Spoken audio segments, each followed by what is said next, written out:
Coming up in tonight's show, most of us learn to love through the love our parents give us. But what if this love is replaced by rejection and neglect? Tonight's guest grew up feeling lost and abandoned, and as a result, she was drawn to the dark side of drink, drugs, and abusive relationships. Just as she thought there was no hope, she found faith and managed to escape this cycle of abuse. And tonight, she's on the show to show you how you too can change. Stay tuned for the full story, all in the next hour. Good evening and welcome to tonight's Finding Answers. Tonight's topic is it possible to overcome rejection and neglect and find love? Well, that's the topic for this evening. And before we talk more about this, let's have a look at one of our videos, a real-life testimony of someone who overcame addictions.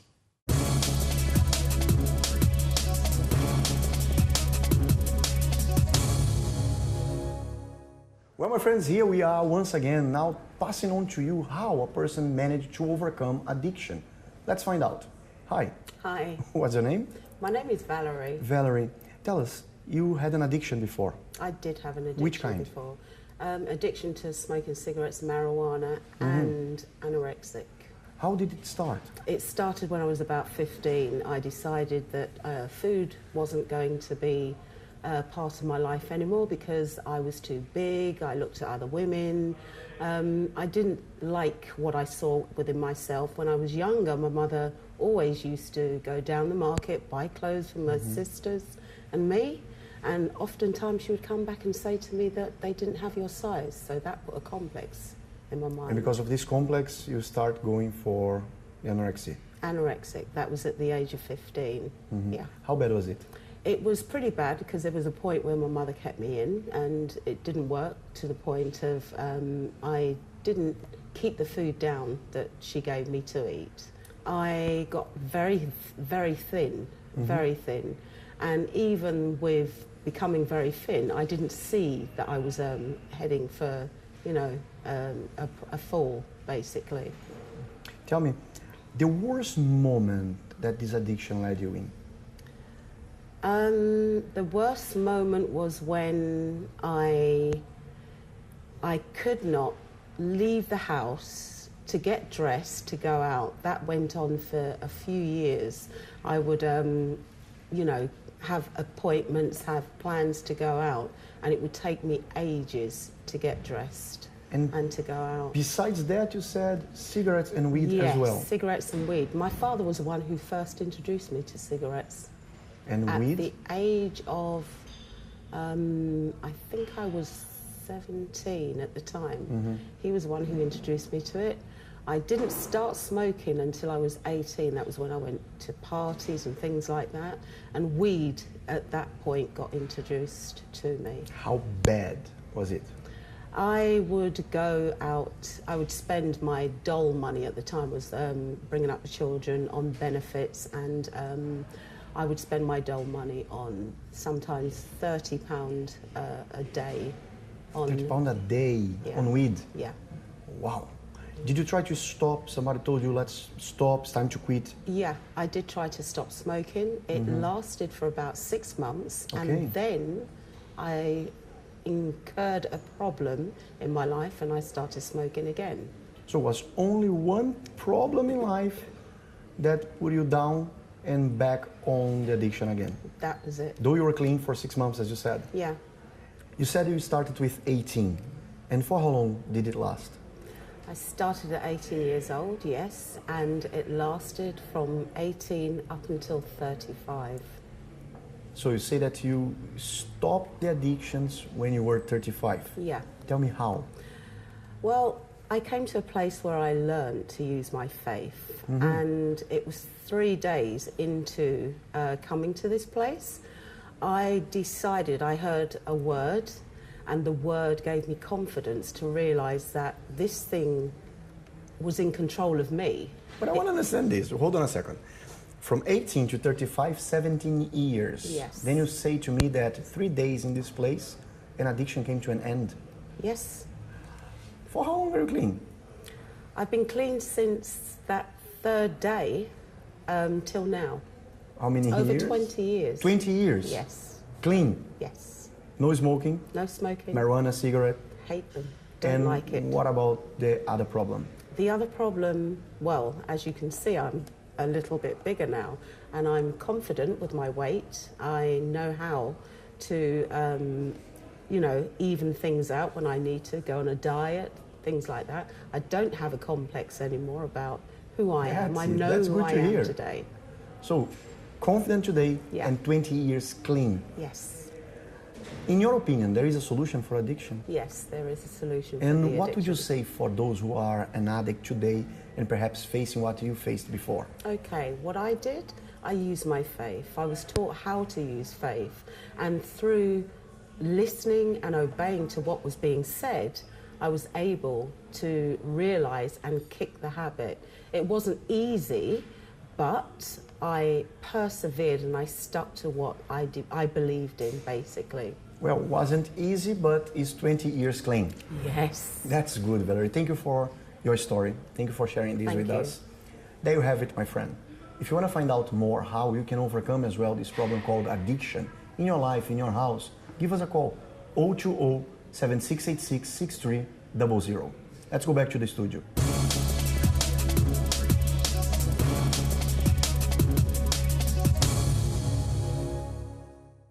What a great story that was. And if you are going through any kind of problem at all, you can always call our number here on Finding Answers if you want a prayer or advice, not only on addictions, but any of the topics that we cover on Finding Answers. Now, as I said again, tonight's topic is overcoming neglect. Is it possible to overcome neglect and rejection and find love? My guest for this evening will be sharing her story, and she has quite a story to tell.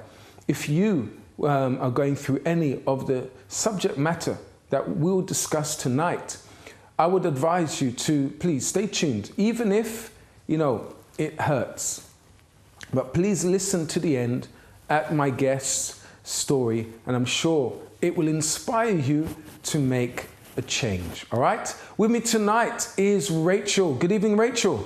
Good evening, Pastor. And yes, it's a very interesting topic tonight. Can we overcome neglect and rejection and find true love? What do you think, quickly? Well, I know I did some research, and 1 in 4 women will at some point go through some sort of domestic violence, some sort of violence in their lives, whether that be sexually, emotionally, physically, even financial. But there is certainly, definitely an answer to this. There is a way out, as our guest will explain this evening. What do you have to say on this topic tonight? Yeah, I agree. I think one of the things we have to do is we have to actually find out who we are, who we truly are, and actually move forward and be able to let somebody see that side of us after we've been hurt. One of the first psychologists to develop a theory on the self was German psychologist Carl Jung, and he argues that in life we will go through things like abuse, like neglect. These are things which everyone can go through, but that if we know how to deal with it in the right way and we know who our true self is, we will be able to restore this and actually overcome anything.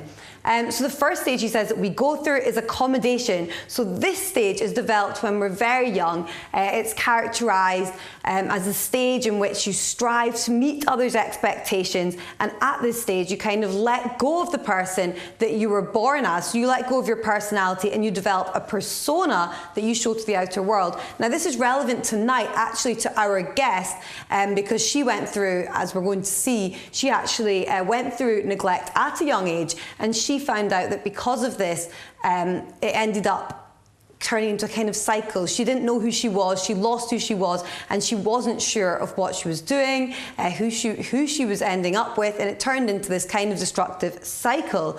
Now, this varies, but everyone will create a persona. Now, the second stage, he argues, there's a conflict in your mind, and you begin to start to wonder if you are being true to yourself. So you might have a conflict, and you might realize that the person you are inside isn't the person that you're showing on the outside. Now, again, we're going to see this a little bit later on when our guest realized that she was being treated and she was acting in a way which wasn't herself. She didn't deserve to be treated in this way, but she was very lost because, of course, when she was growing up, she was neglected by her parents and she didn't actually have this stable sense of self. And this is very, very common. It happens with many, many people. Now, the next stage, Young argues, is the stage in which we take control and we do actually try to realise who we are on the inside, and we try to reconcile this with the person that we're showing on the outside. Now, this is the stage which is interesting, which either people tend to go off the rails and they continue with this destructive behaviour, or they reach out and they seek help from an outside source who helps them to rebalance, and they start to realise that the people they're surrounding themselves with are actually perpetuating the behaviour which they're displaying. So he says that the way in which we get through this is actually by seeking help from an outside force, and then later in life, usually we find a balance and we manage to actually let the personality, so not the persona, the personality that we had when we were born, shine through, and we get rid of this persona which we kind of grew to develop, maybe out of a defence or out of some other kind of exterior reason which these often develop. So we will see from our guest how she managed to overcome it, but there is hope. We can see here with one of the leading psychologists who people still listen to today, so there is definitely hope for us all to get through these things and to find out who we are and the love that we deserve. Do you agree with that, Pastor Michael? Well, it's a lot to take in, but, you know, all I know is that through faith, you are able to overcome all that you are going through. And as we've said on tonight's program, whether you've been neglected, whether you've faced abuse, whether you are male or female, no matter what you've gone through, your life can change.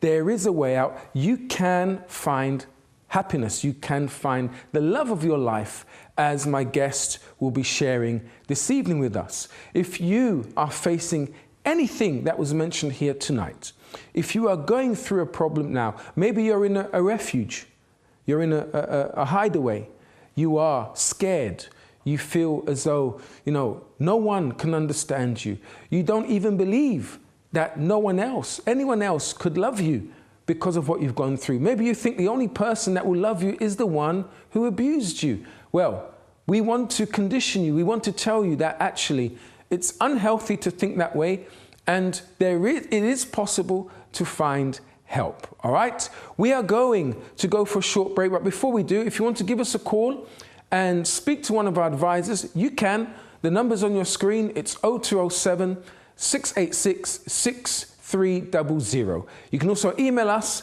at help@findinganswers.tv. You can also tweet us at findanswerstv. And if you want to catch up with our past programs, you can go to our YouTube channel. You just search for Finding Answers. We're going to go for a break now. When we come back, we'll meet our guest for this evening. We'll see you right after this break.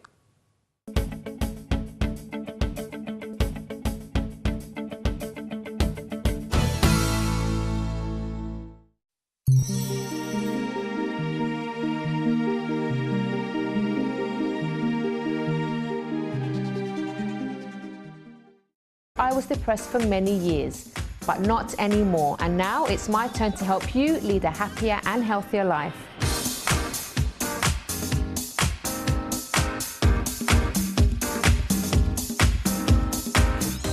Watch The Chrissy B Show on MyTV. Melting polar ice caps, droughts, and rising sea levels. Climate change brings global disasters, and human activities are part of the problem. But people around the world are looking for ways to address the threat. Watch Global 3000 on MyTV. The Day provides current news and affairs background analysis. A growing number of migrants crossed the Serbian-Hungarian border.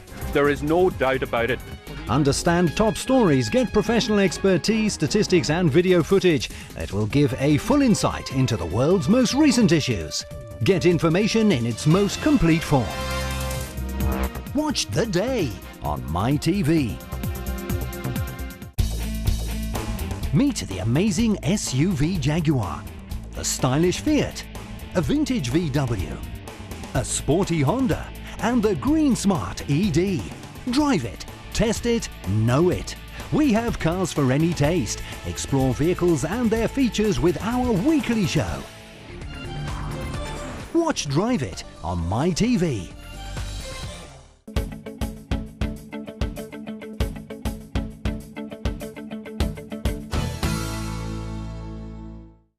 Welcome back to Finding Answers. Now, tonight's topic, if you just joined us, is it possible to overcome neglect and rejection and find true love or real love? We're going to meet my guest for this evening. Her name is Pauline Hemmings. Pushed me for the rest of the week, so it's like a boost. Things were really tight. Today, the way I see myself is completely different.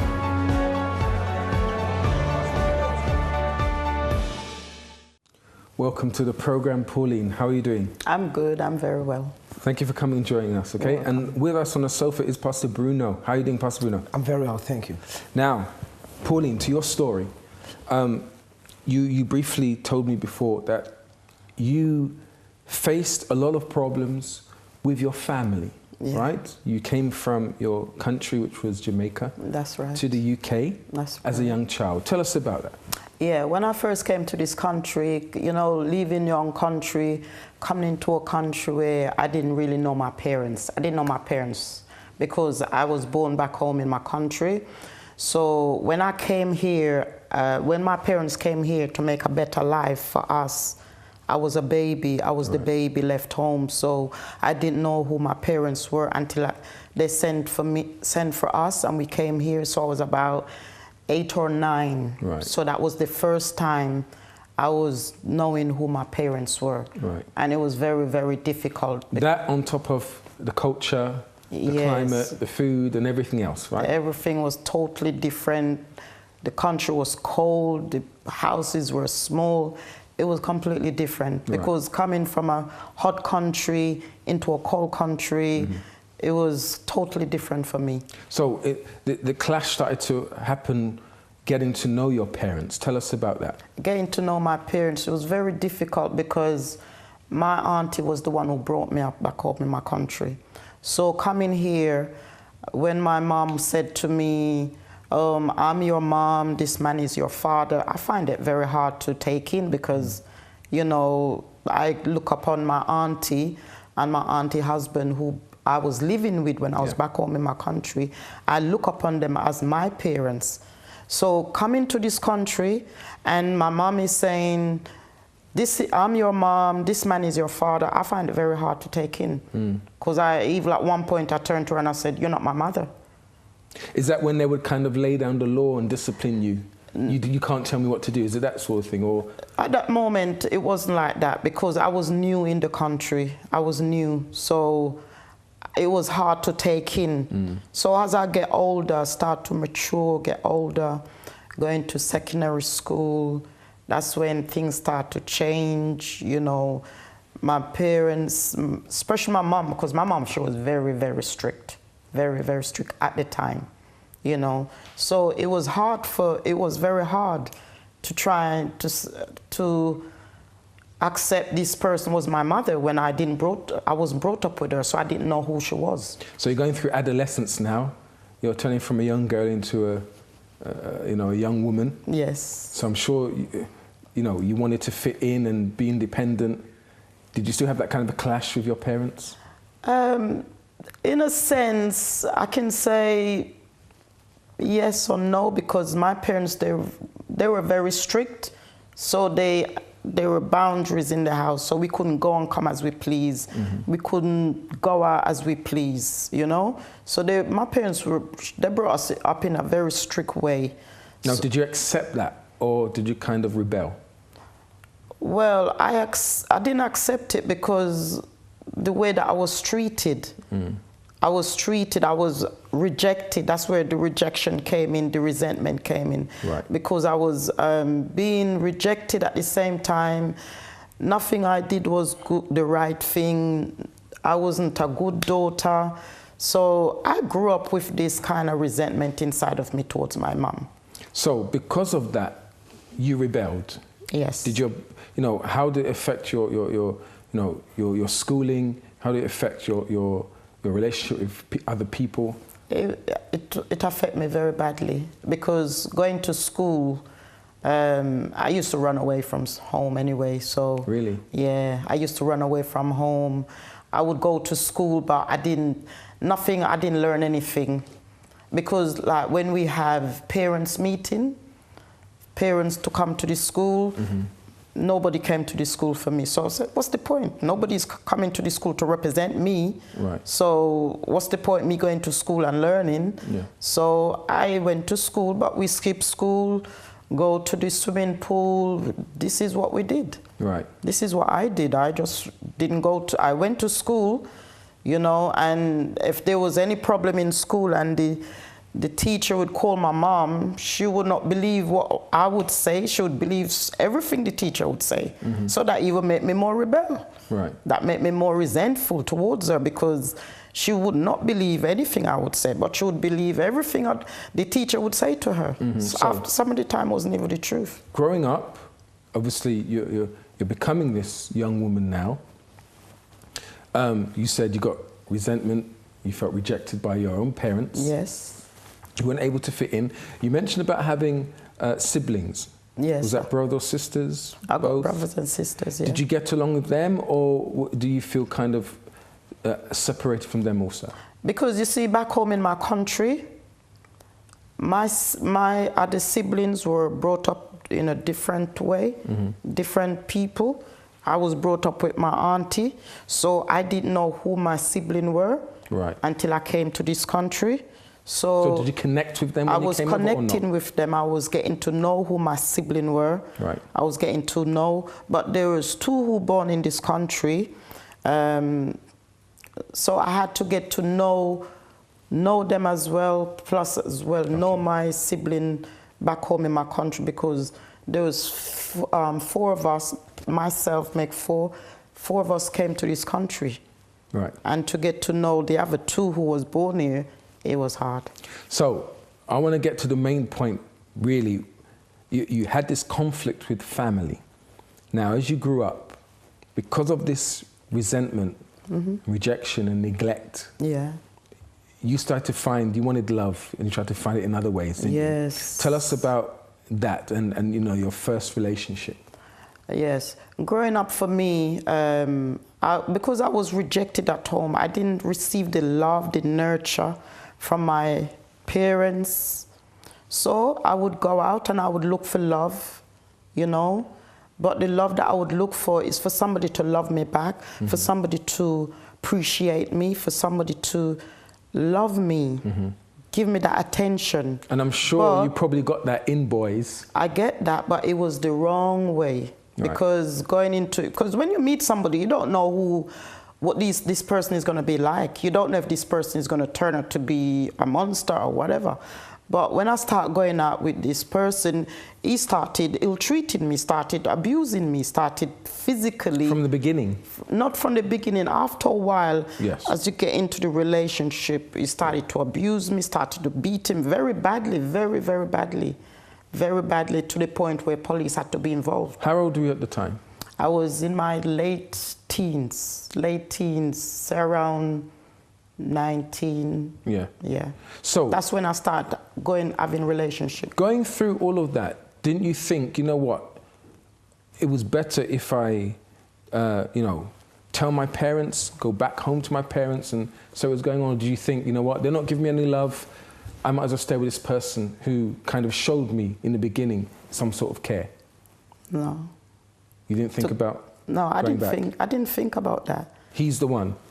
I thought he was the one that was, you know, but after a while when he was treating me bad, in the end I got rid of him. Let's talk about that first relationship, because you said there was physical violence. Physical violence. Emotional? Emotional. Was there verbal sexual violence or abuse in any way? No, but verbally, verbal abuse. Yeah.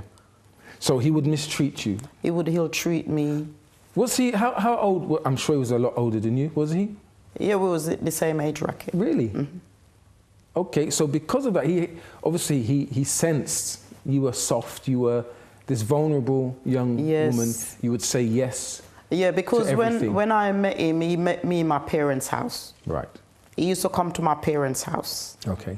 And what made me end up going to him was the night when my father said to me, at the time my father said to me, if you can't do this, if you can't pay rent in this house, if you can't do this, you get out. So I choose to go. Right. So I end up at this boy's house.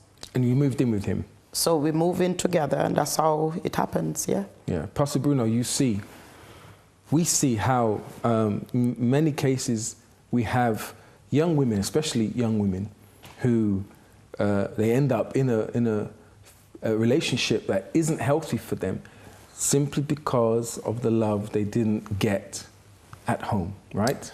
We see, Pastor Michael, that the structure is very important. You see, if you touch or dismantle the structure of a building, the whole building will collapse. So when God created the family, He created the structure. You don't touch that structure. You don't break that structure, because the whole family, the whole thing will collapse. And that's what happened, because we see that she was away from the parents, not knowing them, not having that love that she so much needed. Of course, they tried to come in here to this country seeking a better life, but, you know, not providing the love that she needed. And I believe she needed more the love than the money at that time. You know, we come across a lot of people who are in a similar situation as Pauline, she found herself in. And it's no fault of the parents. When, you know, you look back, it's not the fault of the parents, it's not the fault of the child. Sometimes, in your case, your parents came over here, the intention was to bring you over. Yeah, exactly. You know, I'm sure coming over to a new country, it was very hard for them as well. Definitely. To fit in. They could have faced racism. They could have faced a lot of things, struggles. They didn't come over with, you know, silver spoon in their mouth, right? Mm-hmm. They had to work hard from the bottom upwards. That's it. So they faced their struggles. So, you know, when you don't have God in your life, when you don't have a direction, and you face these things, then you have a child coming over. It's very hard to play the parent. It's very hard to, you know, go out and work and feed the kids and provide for your family. So there was like a struggle, their own personal struggles, but also, you know, learning from the beginning, right? It's like you were a newborn baby, learning how you are, but you weren't this newborn baby. You were already a teenager. That's right. So you said you broke up with that person. Mm-hmm. I'm sure it didn't end there, because from experience, normally what happens is that you go and you start another relationship and the same thing happens again. Is that correct? That is correct. But I didn't go into a second relationship straight away. It took me years, a long, long time for me to go back into another relationship because of my past hurt. Mm-hmm. So I didn't want to go through that again. So when I met the second person, I said, yes, this is it. You know, He's the one. He's the one. Took him to meet my parents. My parents liked him, blah, blah, blah, you know. But after a while, what my parents did at the time, I'm sure they were looking out for me. At the time, what they did, they said to him, my daughter's been through this, being abused, physically abused. And then he turned to my parents and said, oh, no, I won't do that to her. No, no, I won't do that to your daughter. But he turned around and did exactly the same thing what the first one did to me. Really? Exactly? Exactly the same thing. Right. Now, did you, I know, I'm not blaming you, but did you learn from the first relationship going into the second? Or when you saw symptoms, when you saw signs, you said to yourself, you know what, he loves me. He said he wouldn't do that to me, so let me stay with him. Yeah, you do find you're going to say things like that. Because you think, yeah, he do love me, you know, he would say, I'm sorry, it won't happen again. So you're going to give him a chance. Right. So you give him a chance and he continue doing it again. So what you do, I wake up and I said, no, this is it. Mm-hmm. So I got rid of him. Now, if you are in a similar situation, whether you're male or female, doesn't matter what you're going through, you're going to find out how Pauline was able to break this cycle through faith. You know, it's faith that will help your life to change. And after the break, we're going to explore this more. Stay tuned, because after the break, you're going to find out how Pauline is today. We'll see you after this break.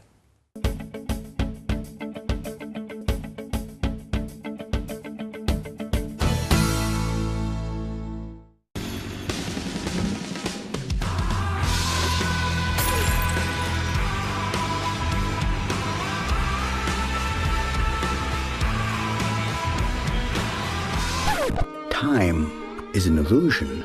There is only the now. So now's a good time? Oh.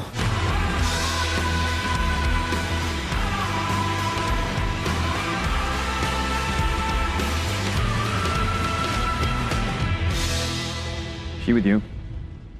I thought she was with you. If it's in the cinema, it's in On Screen.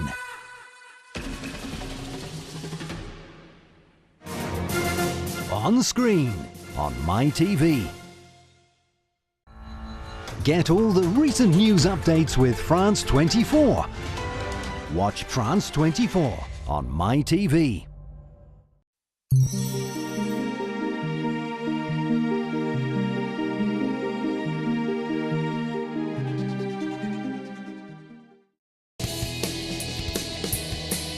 Football, football and football. More football than ever. Championships and Bundesliga legends are closer than you think with Kickoff. Watch Kickoff on MyTV. Latest digital inventions, cyber concerns and much more uncovered in Shift. Everything you need to know about the modern digital world. Watch Shift on MyTV.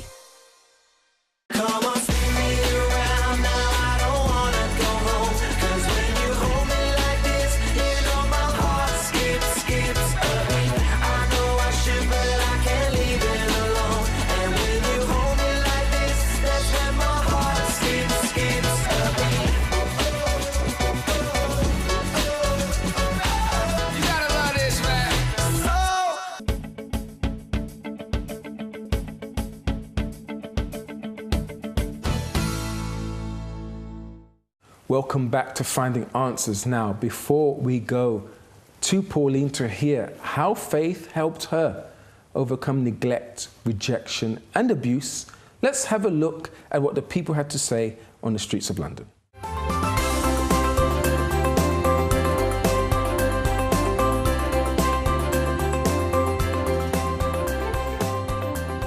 What's the fastest way to get over somebody who's treated you badly?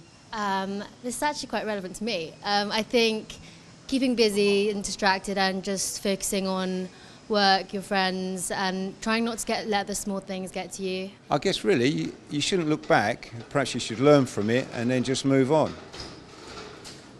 That's about it, really. Do you think that's as easy to do as you It's probably not easy, because if you are sort of affected by the heartstrings, and love's blind, so it's going to be difficult really to sort of move on, but I think you just have to be a bit strong-minded, look at the reality of things and take a judgment from there and move on. Get back on the horse, definitely, I reckon. Yeah. I don't think there's a very fast way to do it. I just think time's the only real option. Like, you can sort of go meet other people and at least get over the habits of like not having people to contact all the time and stuff, but I think time's the only real way to do it. Just, I guess, think, well, it's their loss, not mine, and just try and move on, go on a nice big holiday, have a few bottles of Prosecco and carry on.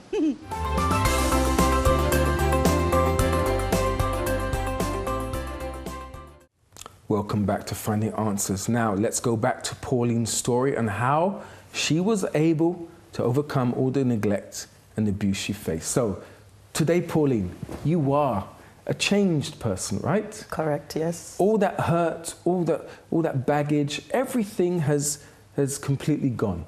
Tell us, how did faith help you? I came to a Christian Center. And this is where it all started. This is where the changes all started. This was back when? What year was this? Oh, the 96, 97. So we're talking 20 odd years ago? Going 20 odd years, yeah. Right.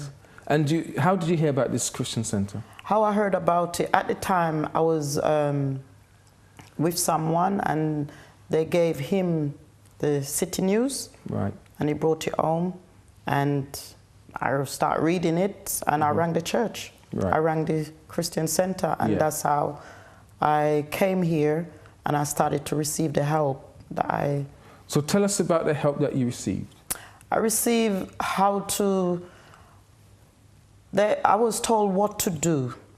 I was told what to do, the purpose that I did so that things can change in my life. So let me stop you there. You know, for people at home, they'll say, I was told what to do. What did they tell you to do? Because obviously you have to open up and tell them what you had gone through. Yeah. I'm sure that wasn't so easy to open up. No, because what I had to do, I had to speak to an advisor. And I had to open up, which was very difficult for me, to start telling a stranger what I was going through. My problem was... I'm sure that wasn't the first visit that you went there. That wasn't the first visit, because as I was going, I didn't open up straight away. Yeah. I went there, I was listening to what was going on in the Christian Center. I was listening, and then I started to speak to advisor. Advisor started to help me, you know, tell me what I should do so that the changes can start in me. So when you started to open up and say what happened to you, you know, how did that kind of help you opening up? Was it a prayer? What was it that really helped the change? Yeah, after speaking, because you know when you don't speak, everything just bottle up inside of you. So when I started to speak, when I started to open up, it's like there's a burden taken away from me. Yeah. Because you start to let go, you started to get rid of all that baggage that was inside of me. And when I started to do that, I felt great, I felt light, because all that heaviness that was on me started to go. So after a while, the advisor was there helping me, talking to me, how I should value myself, how I should look at myself, and I started to do all what they were telling me to do. All what they were telling me to do, all the advice they were giving to me, I started to do it. I started to see changes. Every day I was coming, the changes was getting lighter and lighter. I start to look different. I start to, you know, feel different. I start to not be so closed up anymore. You know, it wasn't easy, but I started to open up. Were you in a relationship? You mentioned someone. I was in a relationship. I was married. You was I married was at married that time. then. Okay. I was in a marriage. I was married then. So, I take it that you eventually broke up with that person? Yes. Was that person abusive to you as well? He was, but in a different abuse, verbal abuse. Right. Which so again, verbal abuse is worse than the physical abuse. Yeah. And that's what I went through. It was painful, more painful than the physical abuse. So you see, you started to listen to that. I mean, you know, the Bible talks about Pastor Bruno getting married, right? And being faithful to one person. But there are some people that think, if I divorce this person who's abusing me, then I'm sinning, I'm doing something wrong. You know, God, he's wise. If you're going through domestic violence, any physical violence of any sort, then God says not only should you divorce when there's unfaithfulness, but for your own safety. If you see that this person's not going to help you at all, you're in danger of your life, especially if you have children with you as well, then there is a right to divorce. The faith we have is a rational faith, Pastor Michael. And we think of God as a father. Which father would like to see his children in a situation that she was leaving? No father would like that. And God doesn't want that for his children. So, of course, the person has to take a stance and an action of faith and move on with his or her life. Now, before the person gives up if the person is watching us now facing problems in the marriage, well, we'll have a prayer at the end of this service. And the person can pray with us. And I believe, at the end of this program, I believe the person can pray with us and the change can start right now from this prayer. Mm-hmm. So you see, if you are going through a similar problem, an issue, a relationship issue, you're facing domestic violence, you are married to this person, you know, is there any hope? Well, if your life is in danger, if the police will tell you, you know what, it's best if you move, if you get out of there, find yourself a safe house, we would say the same thing to you. Get out of that relationship for your own sake. Now, Pauline, that's what you did, right? You ended that relationship because you started to value yourself. You started to love yourself. I started to respect yourself, right? Yes, I started to love me. I started to look at me and see that I was better than that. Yes. I was better than that. It wasn't easy coming out of a 12-year marriage because I was in this marriage for 12 years. Yes. I spent most of my married time in the Christian center. And although I did everything that I could to make it work, talk to advisor, married advisors, I went to those that were married, that they could give me the right words, the right advice to help me in this marriage. But in the end, it did not work. So I had to go back to my advisor and I said, you know, this is not working, so I need to. And then I got the support that I needed. I got the support. And then I ended that marriage. So today, to cut a long story short, because we don't have much time, today you are happily married, aren't you? Today I am. How long have you been married now? I've been married going 10 years. 10 years. How is your husband after good. 10 years? He's good. He's alert. Look at the Pastor Bruno, look at the smile.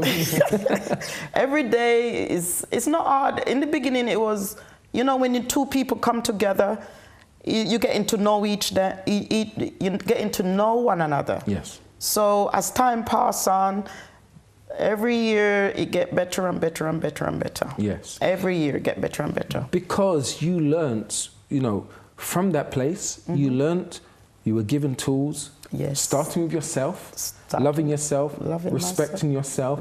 Then probably you received information, you received advice on who to or what type of person to look out for, exactly. Right? Because you didn't do that with the other past relationships. I didn't, because I didn't have all that, I didn't have it. Yes. I didn't, because if I had what I had now in the Christian center, I wouldn't got married in the first place. Yes. I wouldn't have been married to my husband that I'm married to now. Yes. I wouldn't have gone into that relationship. But because I was already married when I came to the Christian center, so because I was already married, I did everything that I could to save that marriage. But in the end, I had to get rid of that marriage because it wasn't healthy for me. So, you know, Pauline, I'm sure you're going to help women, even men maybe, who men go through are going through the same thing, exactly. right? Yeah. I would like to thank you for coming and sharing your story with us, You're all right? welcome. After the break, we're going to be talking more about this, myself and Pastor Bruno. And if you would like to speak to someone, you know, you don't have to even give your real name if you don't want to, but if you want to talk to an advisor, you can do so. The number's on the screen right now. It's 0207 686 6300. We'll be right back, and we're going to talk more about this, and at the end, we'll be praying for you. We'll see you right after this break.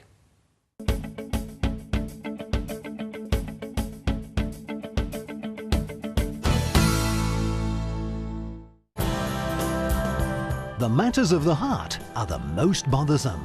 We like to explore in details what people have been through, what couples have been through, so that we can highlight some points. Learn to love intelligently. Watch Love Talk on MyTV.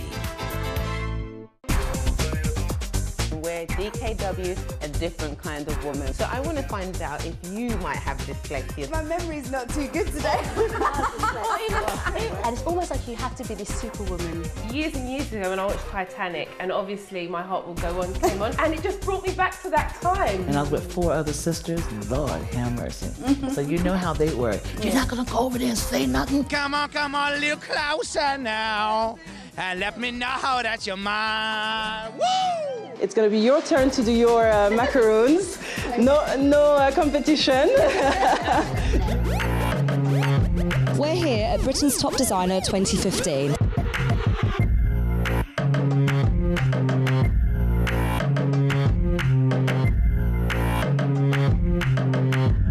This is DKW. Thank you for joining us, and we'll see you next week.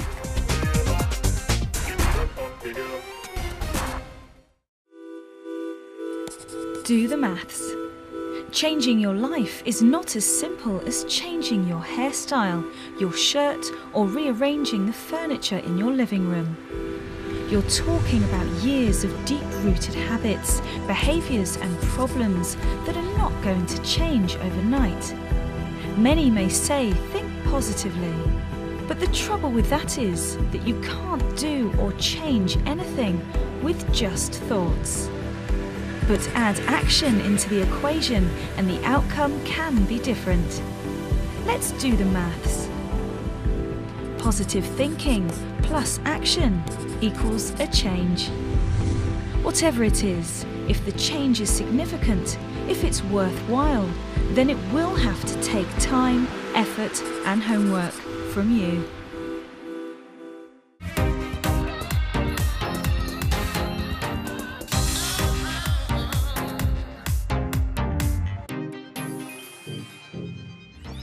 Watch The Chrissy B Show on MyTV.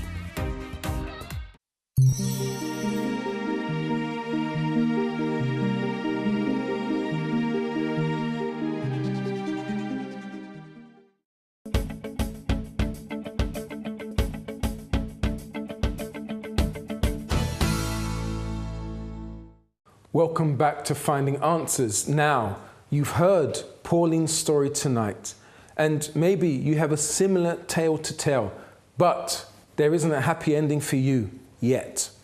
On tonight's program, we're going to be praying for you. Pastor Bruno, there are cases in the Bible of people who faced abuse in some shape or form. We have prostitutes that were going through abuse, and I'm sure they went through a lot, right? There wasn't counseling services that they have today. There wasn't support services back then. We have a woman who was married for 5 times. She wasn't happy in her relationship either. But we see that with God and through faith, as Pauline received help, this person at home can also receive help as well. For sure, Pastor Mike. And while you mention these examples in the Bible, I also think of Joseph, who was sold as a slave by his own brothers. So the abuse starts at home. It starts, unfortunately, with the ones who are supposed to love us the most. Now, there are 2 interesting verses of the Bible I want to highlight here. It's Psalm 27, verse 10, when David said, "If my father and my mother forsake me, the Lord will take care of me." So there are people who are forsaken and neglected, even by the parents, from a young age, you know, suffering, being rejected. And they think that there is no more solution, but there is, because God is there with this person. And the second verse is that of Isaiah 49, verse 15, when God says, "Can a woman forget, can a mother forget her nursing child? But even if she does, God says, I will not forget you." Yeah. So we have the guarantee, the promise of God. Now we have to believe. You know, God knows the number of hairs on our head. The Bible says he knows every grain of sand on the seashore. He knows everything about this world because he created it. So will he not know about you and me? Will he not know about everything that you're going through? He knows right now how you're feeling.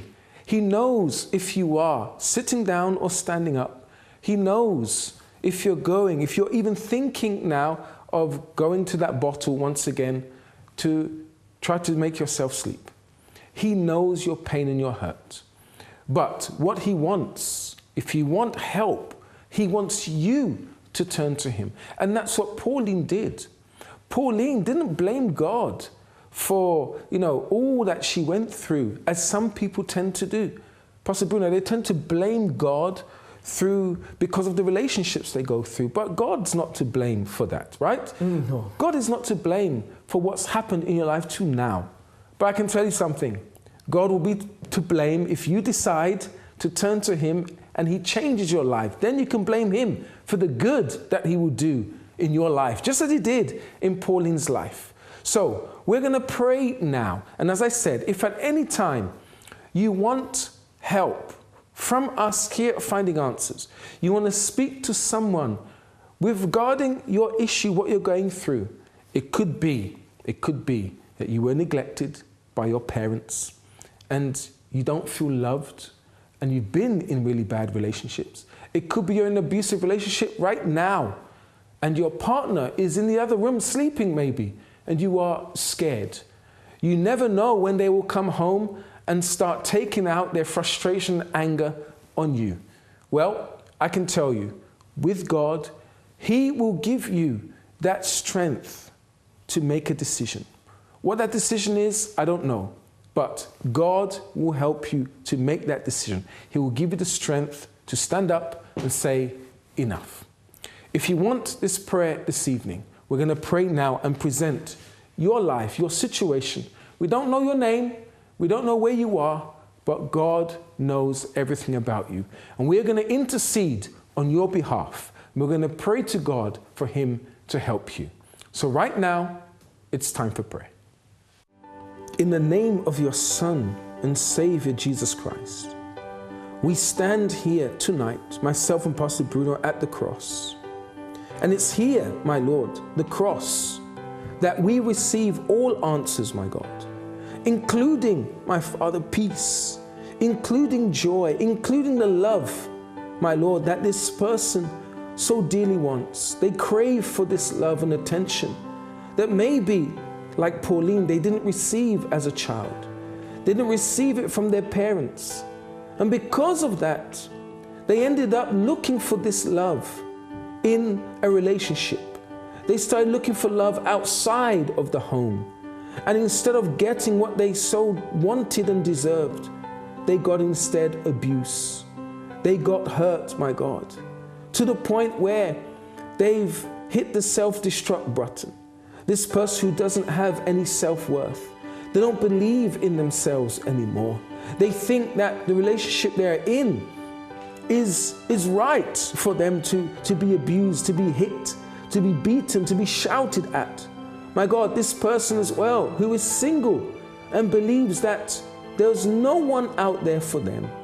They are considered damaged goods.